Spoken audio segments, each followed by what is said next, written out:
Everything you said, it's sad to me because it's happening not by accident, but by design.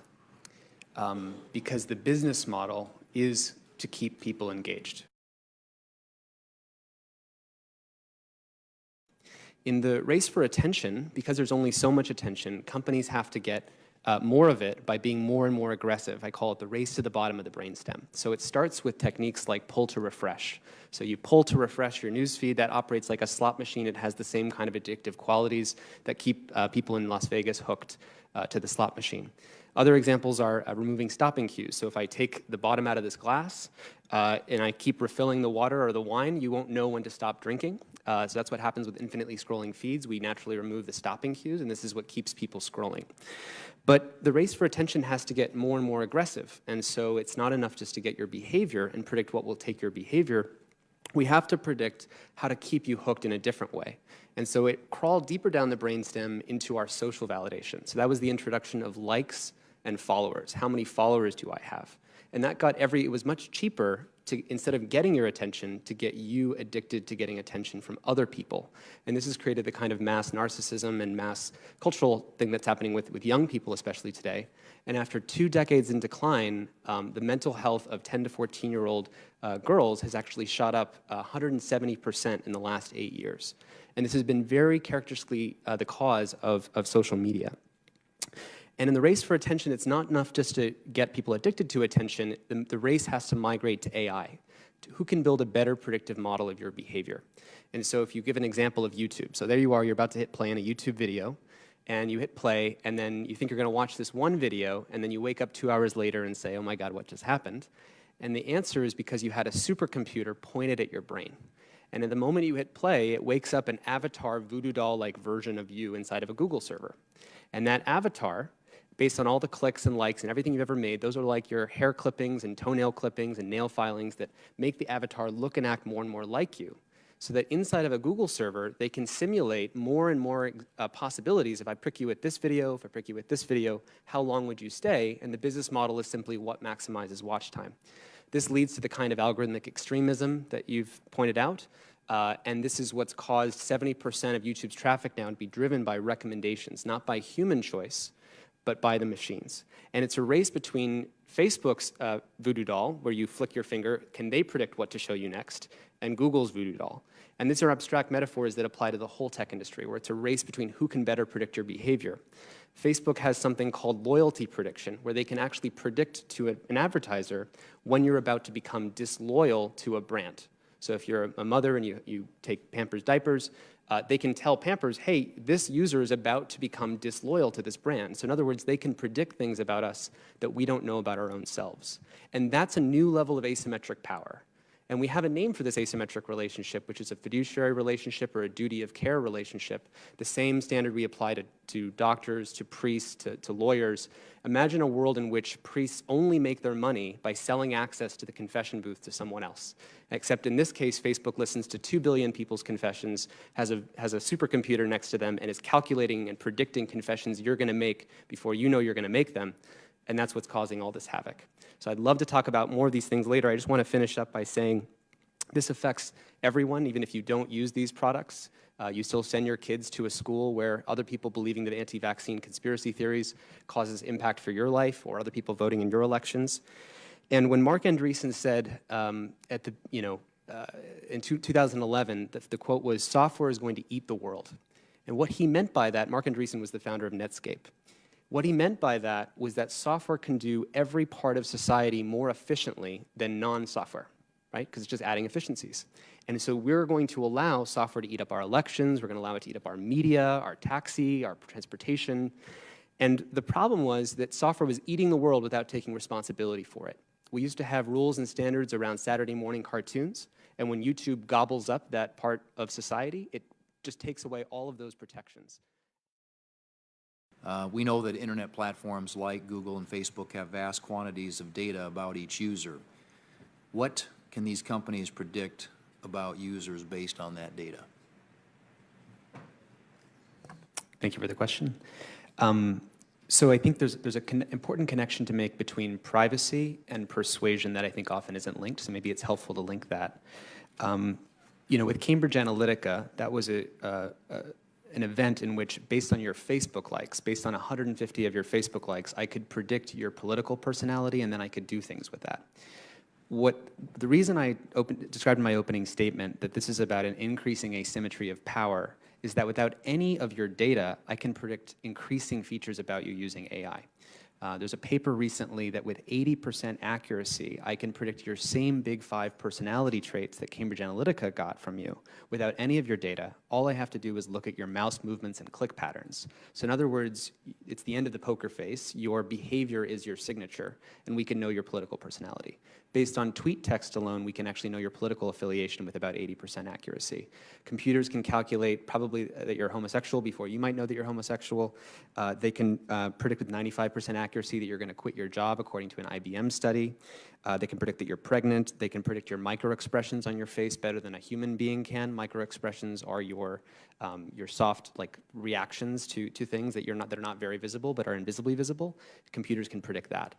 As you keep going and you realize that you can start to deep fake things, you can actually generate a new synthetic piece of media, a new synthetic face or synthetic message that is perfectly tuned to these characteristics. And the reason why I opened the statement by saying we have to recognize that what this is all about is a growing asymmetry of power between technology and the limits of the human mind.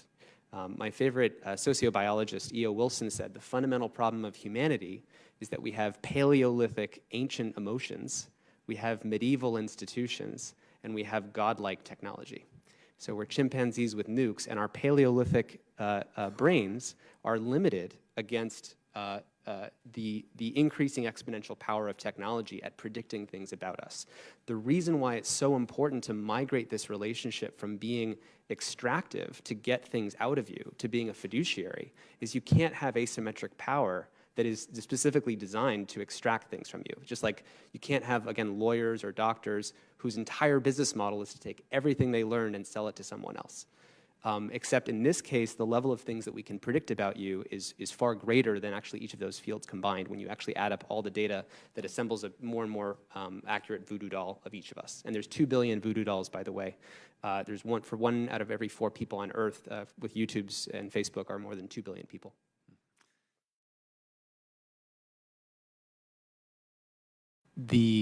There's a tendency to think here that this is just human nature. No, that's just people are polarized, and this is just playing out. It's a mirror. It's holding up a mirror to society.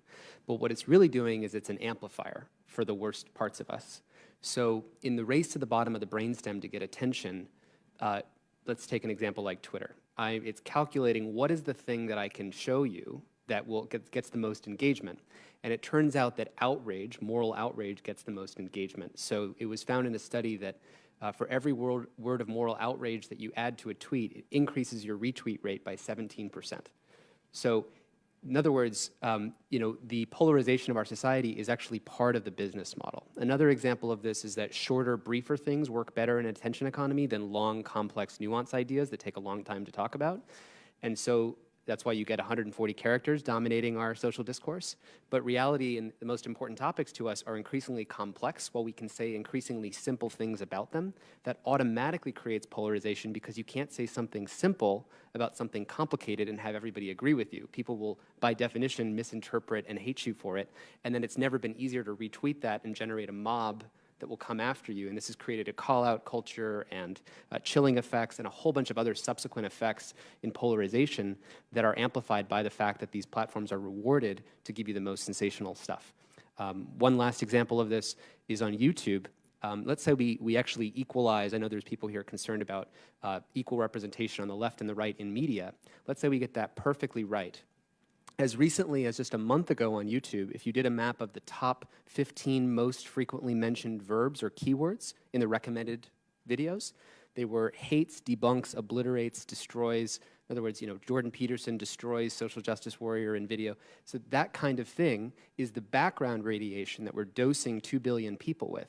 And you can hire content moderators in English and start to handle the problem, as Ms. Stamphill said. But the problem is that 2 billion people in hundreds of languages are using these products. How many engineers at YouTube speak the 22 languages of India where there's an election coming up? So that's some context on that. Thank you, Senator. Yes, this is one of the issues that most concerns me.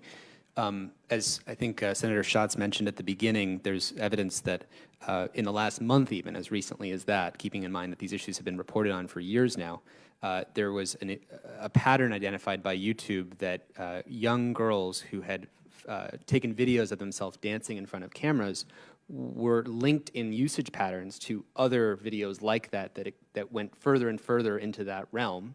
And that was just identified by YouTube, as a supercomputer, as a pattern. It's a pattern of this is a kind of pathway that tends to be highly engaging.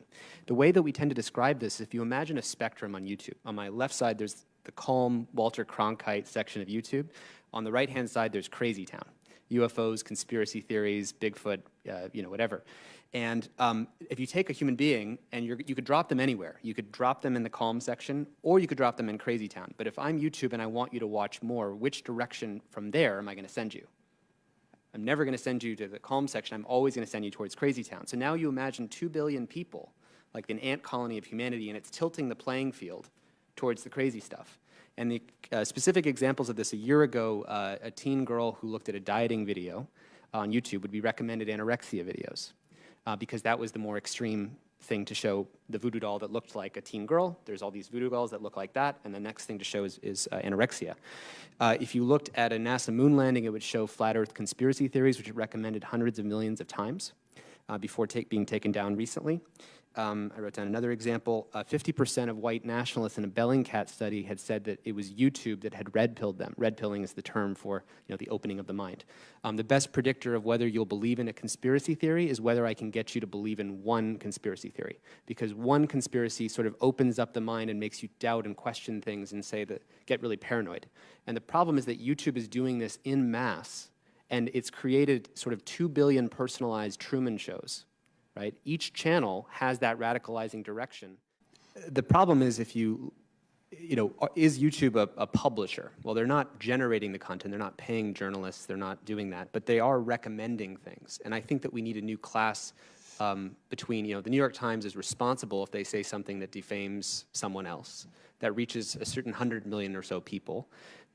When YouTube recommends flat Earth conspiracy theories hundreds of millions of times, and if you consider that 70% of YouTube's traffic is driven by recommendations, meaning driven by what they are recommending, what an algorithm is choosing to put in front of the eyeballs of a person, if you were to backwards derive a motto, it would be, with great power comes no responsibility. In terms of what I'm worried about, I'm mostly worried about the fact that none of these problems have been solved. The business model hasn't changed, and the reason why you see a Christchurch event happen and the video just show up everywhere, or any of these examples, fundamentally there's no easy way for these platforms to address this problem, because the problem is their business model.